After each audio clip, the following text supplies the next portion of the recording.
Yan no mga kalipad, andito na tayo sa shop location. Ayan, magti-training tayo ng mga waris natin. Medyo maambon pa Kulimliman kasi cancel yung training ng WPFC, kaya tayo na lang magti-training. Ayan mga kalipad pakawalan natin mga ibon natin.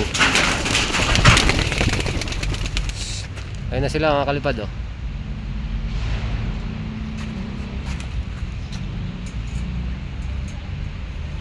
Yun. Ilan sila? 2, 4, 6. Ayan sila maambon. Ayan mga kalipad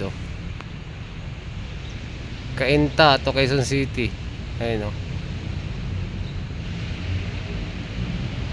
sariling training natin kasi walang training yung WPFC, cancel. Maambon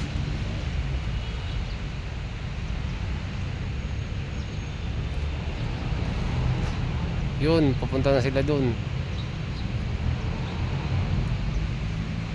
Ilang ikot pa. Ayun na, didiretso na. Layo na nila. Ayun yun mga kalipad ayun yung yung location natin. Ayun dito tayo nagtatrabaho, SMDC. Ayun ay, wala na sila mga kalipad. Hindi ko natapos yung video ko. Thank you.